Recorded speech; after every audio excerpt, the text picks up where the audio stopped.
Bismillah, Assalamualaikum warahmatullahi wabarakatuh. Perkenalkan, nama saya Tiara Rahmadia Fitri dengan NIM 2414040040 dari program studi Tadris Matematika UIN Imam Bonjol Padang. Tujuan saya membuat video kali ini yaitu untuk memenuhi tugas ujian akhir semester pada mata kuliah persamaan diferensial biasa dengan dosen pengampu Ibu Nita Putri Utami MPD.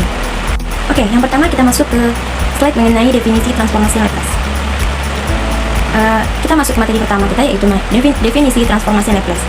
Transformasi Laplace merupakan suatu transformasi integral yang digunakan untuk mengubah suatu fungsi yang bergantung pada waktu yang kita dituliskan sebagai ft menjadi fungsi pada domain kompleks yang ditulis sebagai f besar s.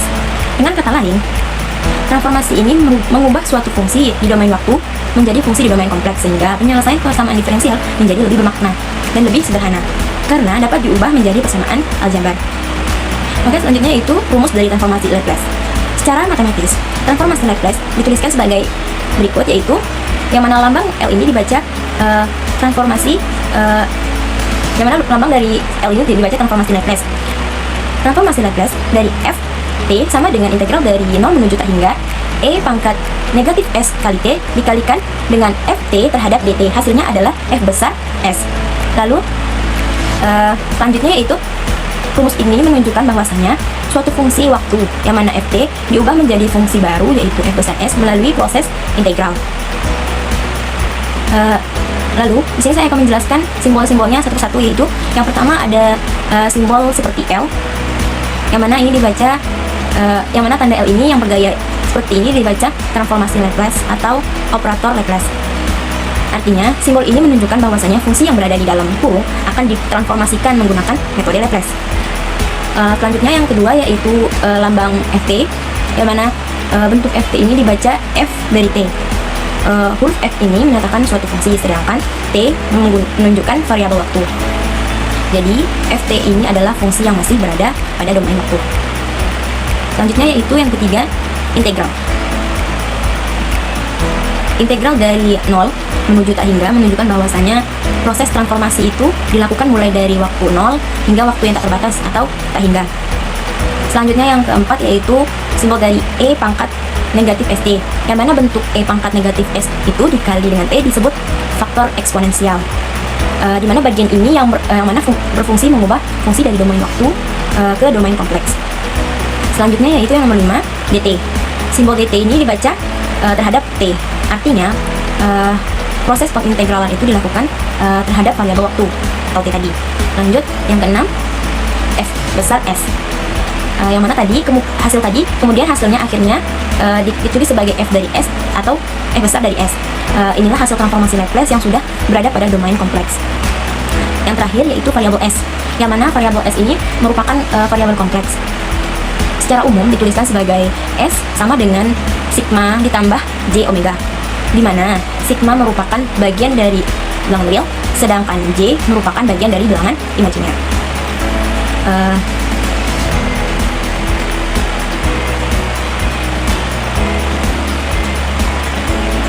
Selanjutnya yaitu yang di sebelahnya yaitu diagram, yang mana diagram di sebelah ini sebelah kanan memperlihatkan proses transformasi Laplace tersebut, yang mana awalnya terdapat fungsi fs yang berada pada domain waktu, kemudian fungsi tersebut diproses menggunakan transformasi Laplace. Setelah proses transformasi selesai, diperoleh fungsi baru yaitu f besar s tadi yang berada pada domain kompleks. Oke, next kita masuk ke materi mengenai ROC. Setelah kita memahami definisi transformasi Laplace, selanjutnya kita akan membahas mengenai ROC atau Region of Convergence. ROC merupakan singkatan dari Region of Convergence, yang dalam bahasa Indonesia berarti daerah konvergensi. ROC adalah daerah pada bidang kompleks tempat hasil integral transformasi Laplace memiliki nilai yang konvergen atau menghasilkan nilai yang terbatas. Dengan kata lain, ROC ini menunjukkan daerah di mana transformasi Laplace benar-benar berlaku dan memberikan hasil yang valid. Selanjutnya yaitu sifat-sifat dari ROC. ROC memiliki beberapa sifat-sifat penting. Untuk sifat yang pertama, ROC tidak mengandung pol atau titik singular. Pol merupakan titik pada bidang kompleks yang menyebabkan nilai fungsi menjadi tak hingga. Oleh karena itu, daerah ROC tidak boleh melewati atau mengandung titik pol tersebut. Sifat yang kedua, ROC biasanya berbentuk daerah vertikal yang sejajar dengan sumbu imajiner pada bidang kompleks. Artinya, daerah konvergensinya berupa suatu wilayah memanjang dari atas menuju ke bawah. Sifat yang ketiga yaitu untuk fungsi kausal, yaitu fungsi yang hanya didefinisikan mulai dari waktu T lebih besar atau sama dengan 0. ROC ini berada di sebelah kanan, pol yang paling kanan. Hal ini merupakan salah satu ciri khas fungsi kausal dalam transformasi Laplace. Oke, selanjutnya itu ada gambar ilustrasi dari ROC ini.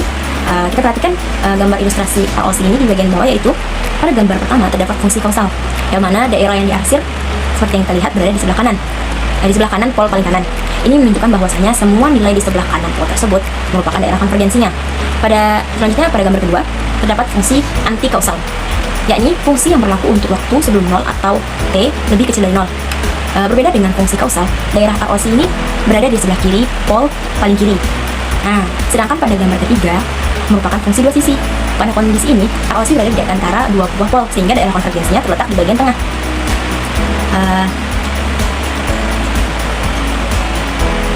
Lalu di sini saya ingin menjelaskan kenapa sih kita menggunakan transformasi Laplace. Ada beberapa alasan. Yang pertama, transformasi Laplace ini menyederhanakan persamaan diferensial menjadi persamaan aljabar seperti yang saya bilang sebelumnya, sehingga proses penyelesaiannya menjadi lebih mudah. Yang kedua, metode transformasi Laplace ini mempermudah perhitungan sistem yang memiliki kondisi awal, karena kondisi awal tersebut dapat langsung dimasukkan ke dalam proses transformasi. Yang ketiga, transformasi Laplace ini banyak digunakan dalam analisis sistem linear, rangkaian listrik, serta sistem kontrol, sehingga memiliki peran penting dalam bidang teknik dan juga matematika terapan. Dan selanjutnya yang terakhir, metode ini lebih sistematis dan efisien dibandingkan menyelesaikan persamaan diferensial secara langsung. Oke, next. Sifat-sifat transformasi Laplace. Kita akan membahas sifat-sifat transformasi Laplace. Sifat-sifat ini merupakan aturan atau teorema yang digunakan untuk mempermudah proses transformasi tanpa harus kita menghitung ulang integralnya dari awal. Dengan kita memahami sifat-sifat ini, penyelesaian berbagai persoalan matematika menjadi lebih cepat dan juga lebih efisien. Sifat yang pertama itu linearitas. Sifat linearitas itu menyatakan bahwasanya transformasi Laplace dari penjumlahan beberapa fungsi sama dengan penjumlahan hasil transformasi masing-masing fungsi. Perhatikan rumusnya. Untuk rumusnya ini dibaca yaitu transformasi Laplace dari A kali dengan F dikali dengan F dari T ditambah B kali G dari T sama dengan A kali F besar dari F ditambah B kali G besar dari S. A dan B ini merupakan konstanta atau bilangan tetap. Yang kedua, pergeseran pertama. Selanjutnya kan itu sifat pergeseran pertama yang atau kita sebut frekuensi shifting.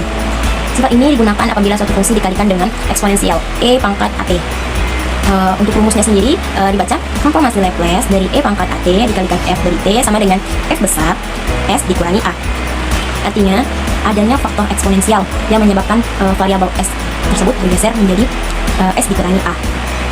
Lalu selanjutnya yang ketiga, pergeseran kedua atau waktu. Pergeseran kedua yaitu pergeseran pada domain waktu. Sifat ini digunakan ketika suatu fungsi mengalami penundaan waktu. Untuk rumusnya itu sendiri dibaca transformasi F dikali dengan T dikurang A dikali dengan U. T dikurang A sama dengan E pangkat negatif AS dikalikan dengan F besar S. Untuk U dikali dengan T kurang A tadi disebut fungsi tangga satuan atau unit step function yang menunjukkan bahwasanya fungsi mulai bekerja setelah waktu T sama dengan A. Oke, yang keempat, sifat yang keempat yaitu perubahan skala, yang mana sifat ini digunakan ketika variabel waktu dikalikan suatu konstanta. Cara membaca rumus ini adalah transformasi F AT sama dengan 1 per A dikalikan dengan F besar dari S per A dengan syarat A-nya itu lebih besar dari 0. Artinya, perubahan skala pada waktu akan menyebabkan perubahan skala juga pada domain Laplace. Oke, sifat yang terakhir, sifat nomor 5 yaitu konvolusi. Konvolusi ini digunakan ketika terdapat dua fungsi yang saling berinteraksi, yang mana salah satu kelebihan transformasi Laplace adalah konvolusi yang cukup rumit pada domain waktu, berubah menjadi perkalian biasa pada domain Laplace.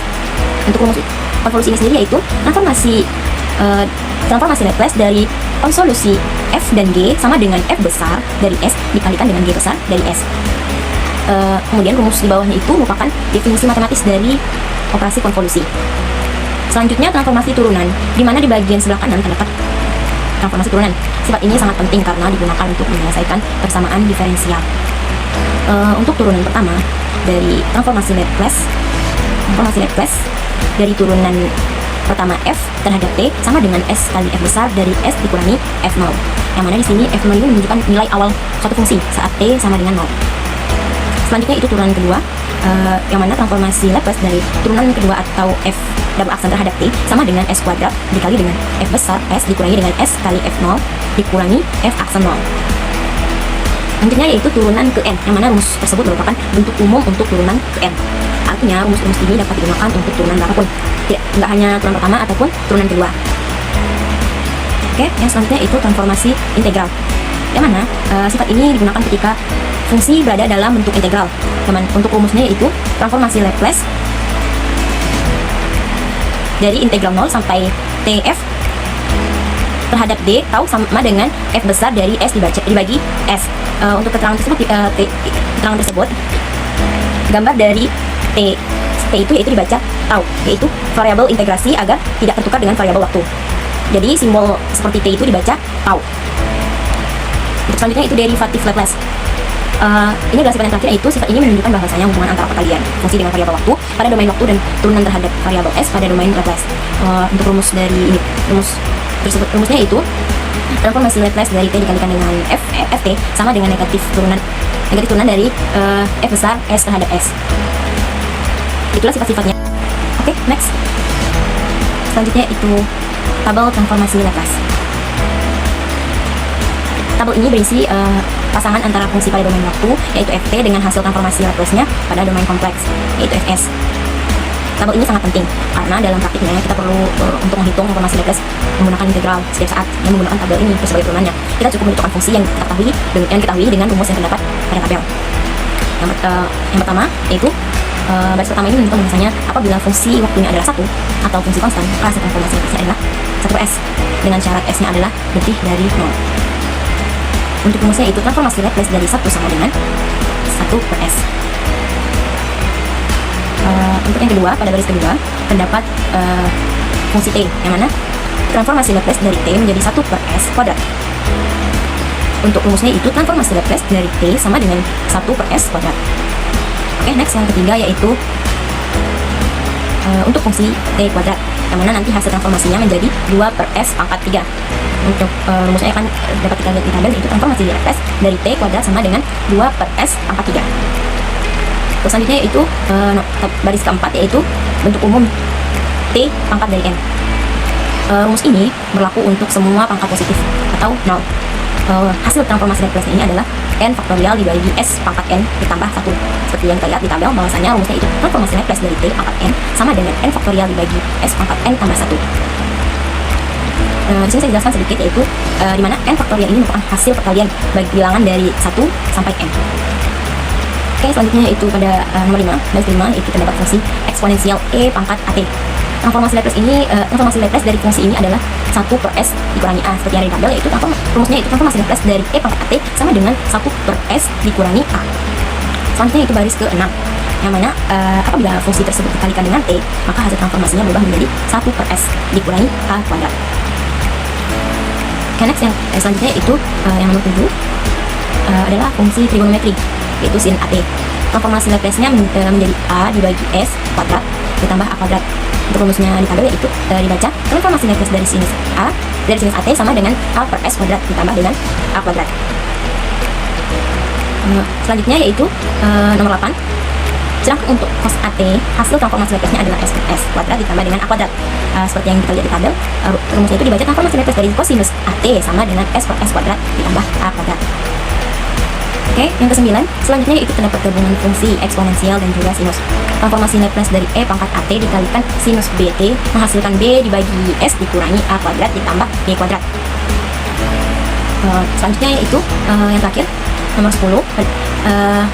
Ini adalah gabungan fungsi eksponensial dan juga sinus, di mana transformasi Laplace dari E pangkat AT dikalikan dengan cosinus BT menghasilkan S dikurangi A dibagi S dikurangi dengan A kuadrat ditambah B kuadrat. Jadi tabel transformasi Laplace ini merupakan kumpulan rumus-rumus dasar yang paling sering digunakan. Oke, next selanjutnya itu langkah penyelesaian dengan transformasi Laplace. Setelah kita mempelajari pengertian, sifat-sifat, dan juga sebenarnya itu tabel transformasi Laplace, selanjutnya kita akan membahas bagaimana langkah menyelesaikan suatu persamaan diferensial menggunakan metode transformasi Laplace. Secara umum terdapat 7 langkah utama yang perlu kita lakukan, yang mana langkah pertama yaitu menentukan persamaan diferensial yang akan diselesaikan. Pada tahap ini kita terlebih dahulu mengidentifikasi bentuk persamaan diferensialnya beserta fungsi yang dicari, yaitu Ft atau Pt. Setelah itu kita menggunakan kode persamaan diferensialnya, apakah merupakan turunan pertama, turunan kedua, atau turunan yang lebih tinggi. Selanjutnya langkah kedua. Langkah kedua adalah menerapkan transformasi Laplace pada kedua ruas persamaan. Artinya baik ruas kiri maupun ruas kanan dari persamaan diferensial sama-sama ditransformasikan ke dalam domain Laplace. Dengan menggunakan sifat-sifat transformasi Laplace yang telah dipelajari sebelumnya, persamaan diferensial akan berubah menjadi persamaan aljabar yang lebih sederhana. Selanjutnya yaitu langkah ketiga, yang mana langkah ketiga ini adalah memasukkan syarat awal atau kondisi awal, di mana kondisi awal biasanya memberikan nilai fungsi pada saat t sama dengan 0, misalnya 0, atau nilai turunannya seperti f aksen 0. Dengan memasukkan kondisi awal, kita dapat menghilangkan variabel yang belum diketahui sehingga persamaan menjadi lebih mudah diselesaikan. Selanjutnya itu langkah keempat, yang mana langkah keempat ini adalah menyelesaikan persamaan aljabar untuk memperoleh FSAS. Setelah persamaan diferensial berubah menjadi persamaan aljabar, kita melakukan yang namanya operasi aljabar seperti penjumlahan, pengulangan, kalian ataupun pembagian, sehingga akan diperoleh bentuk f yang besar dari s. Selanjutnya langkah kelima, ini adalah menguraikan FSAS ke dalam bentuk pecahan parsial apabila diperlukan. Pecahan parsial digunakan apabila bentuk fs masih cukup rumit sehingga sulit dicari inverse transformasi Laplace-nya secara langsung. Dengan menguraikannya menjadi beberapa pecahan yang lebih sederhana, itu berarti proses mencari inverse transformasi Laplace menjadi lebih mudah. Selanjutnya itu langkah ke-6, yang mana langkah ke-6 ini adalah mencari inverse transformasi Laplace. Untuk tahap ini, fungsi f besar s dikembalikan dari domain kompleks ke domain utuh menggunakan tabel inverse transformasi. Menggunakan tabel inverse transformasi Laplace yang telah dipelajari sebelumnya. Hasil dari proses ini adalah fungsi yang kembali dinyatakan dalam bentuk waktu. Dan yang terakhir adalah langkah ke-7, adalah langkah terakhir yang mana adalah memperoleh solusi akhir berupa fungsi waktu yaitu ft. Fungsi inilah yang menjadi penyelesaian dari persamaan diferensial yang diberikan pada awal-awal permasalahan. Oke, next kita masuk ke materi contoh soal transformasi Laplace. Setelah sebelumnya kita mempelajari mengenai konsep, sifat-sifat, tabel, dan juga langkah penyelesaian dalam menggunakan transformasi Laplace, selanjutnya kita akan mencoba penerapannya melalui sebuah contoh soal. Di sini ada contoh soal yang diberikan yang mana sebuah persamaan diferensial order 2. Itu soalnya y double aksen ditambah 3y aksen ditambah 2y sama dengan 0. Kemudian diketahui syarat awalnya yaitu y 0 sama dengan 1 dan y aksen 0 sama dengan 0. Tujuan kita adalah mencari solusi fungsi yt menggunakan transformasi Laplace. Oke, untuk menjawabnya kita menggunakan langkah-langkah yang sudah saya jelaskan sebelumnya. Langkah pertama yaitu menerapkan transformasi Laplace pada kedua ruas persamaan diferensial. Karena terdapat turunan kedua dan juga turunan pertama, maka kita menggunakan sifat-sifat transformasi Laplace untuk turunan yang telah kita pelajari sebelumnya.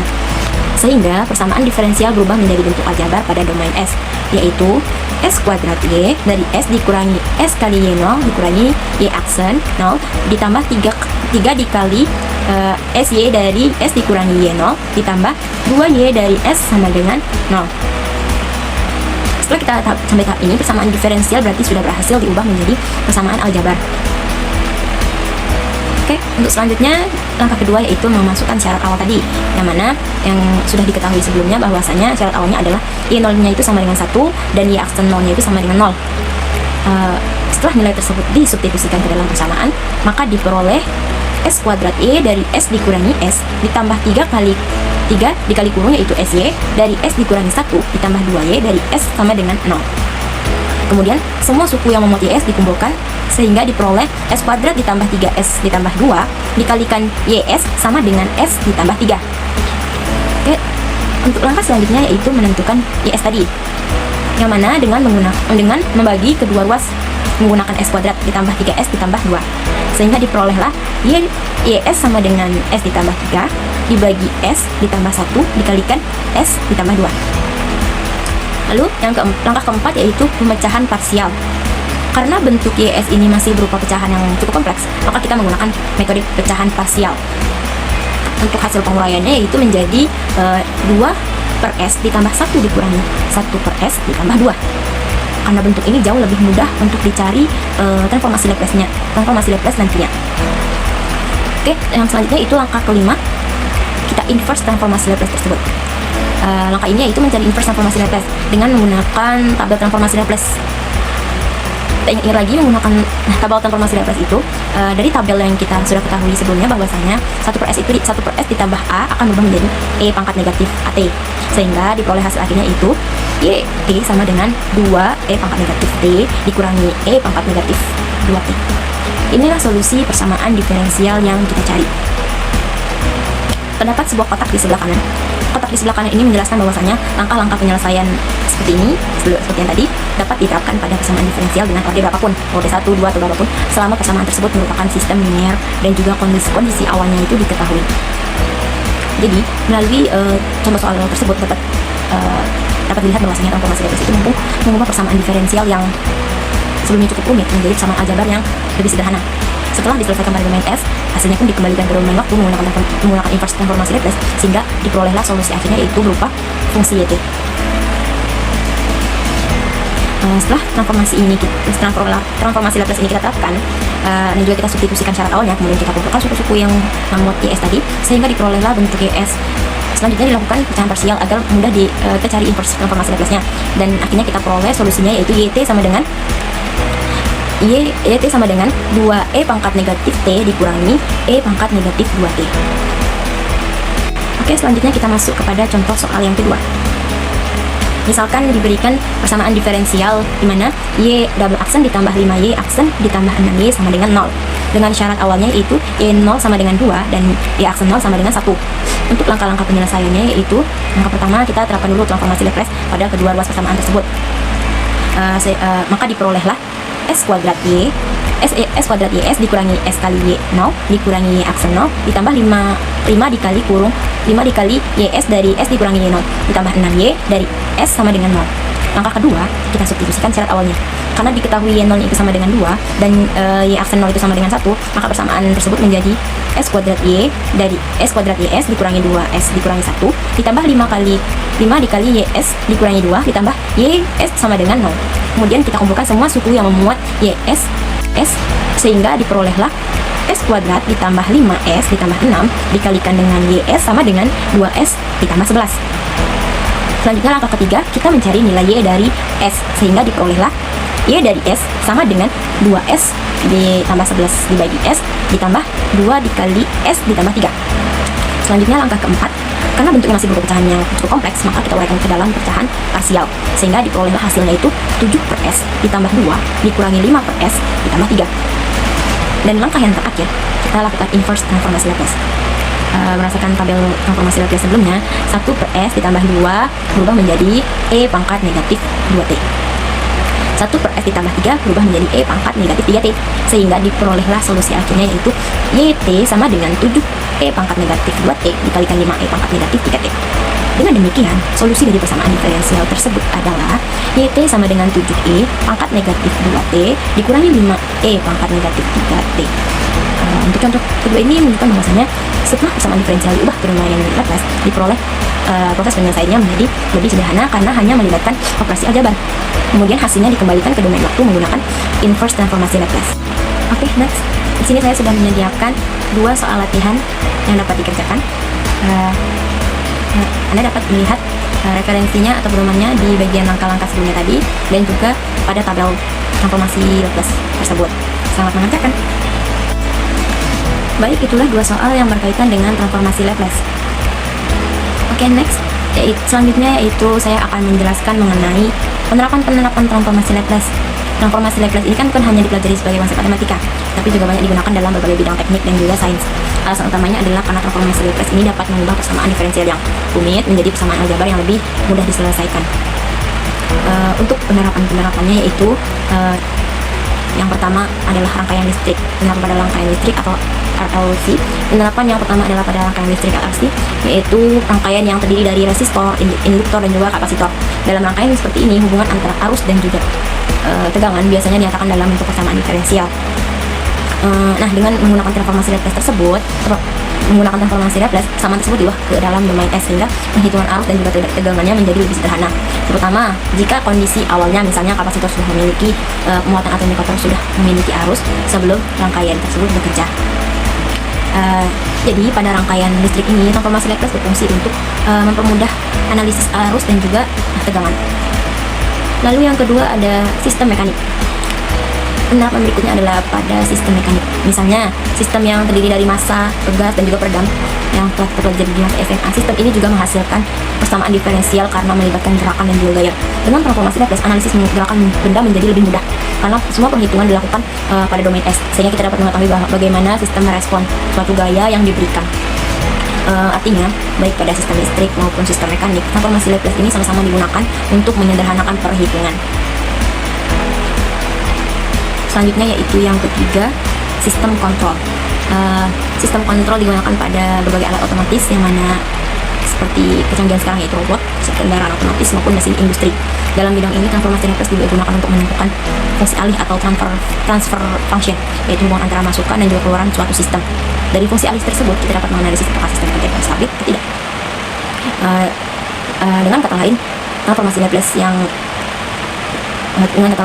Laplace membantu para insinyur merancang sistem agar lebih stabil dan juga memberikan respon-respon yang baik. Oke, selanjutnya persamaan diferensial. Penerapan yang terakhir ini adalah dalam menyelesaikan persamaan diferensial. Mengapa demikian? Ini merupakan salah satu manfaat utama transformasi Laplace. Persamaan diferensial yang biasanya cukup rumit dapat diubah menjadi persamaan aljabar yang lebih sederhana.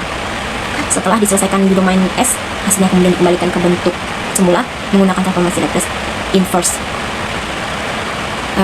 Karena itulah metode ini dianggap lebih efisien, sistematis, dan juga banyak digunakan dalam matematika maupun teknik. Dari keempat contoh tersebut dapat kita ketahui bahwasanya transformasi Laplace ini kan memiliki peran yang sangat penting dalam berbagai bidang, mulai dari analisis rangkaian listrik, sistem mekanik, sistem kontrol, hingga penyelesaian persamaan diferensial. Semua penerapan tersebut memiliki tujuan yang sama, yaitu menyederhanakan permasalahan yang awalnya bentuk persamaan diferensial menjadi bentuk aljabar yang lebih mudah dihitung dan juga dianalisis. Next, setelah kita mengetahui berbagai penerapan transformasi Laplace dalam kehidupan nyata, sekarang saya akan menyampaikan kesimpulan dari materi yang telah dibahas sebelumnya. Baik, dari keseluruhan pembahasan yang telah saya jelaskan sebelumnya, dapat kita simpulkan bahwasanya transformasi Laplace merupakan salah satu metode yang sangat penting dalam matematika terapan dan juga bidang teknik. Metode ini digunakan untuk mengubah suatu fungsi dari domain waktu ke domain kompleks atau domain S, sehingga persamaan diferensial yang awalnya rumit dapat diubah menjadi persamaan aljabar yang lebih sederhana dan lebih mudah diselesaikan. Seperti yang sudah kita bahas sebelumnya, transformasi Laplace memiliki banyak penerapan di antaranya, yaitu pada rangkaian listrik, RLC untuk menentukan arus dan tegangan, pada sistem mekanik untuk menganalisis massa, tugas, dan juga peredam, pada sistem kontrol untuk menentukan fungsi alih dan menganalisis kestabilan sistem, serta untuk menyelesaikan persamaan diferensial dengan cara yang lebih efisien. Jadi, dapat kita simpulkan bahwasanya transformasi Laplace ini tidak hanya penting secara teori, tetapi juga sangat bermanfaat dalam menyelesaikan berbagai permasalahan nyata di bidang rekayasa, teknologi, dan juga sains. Baik, dengan berakhirnya penjelasan saya tadi mengenai kesimpulan, maka di sini sekian penjelasan dari saya mengenai transformasi Laplace. Terima kasih atas perhatian dari teman-teman dan juga Bapak Ibu dosen. Apabila ada yang salah mohon dimaafkan. Wassalamualaikum warahmatullahi wabarakatuh. I just had to let you know you're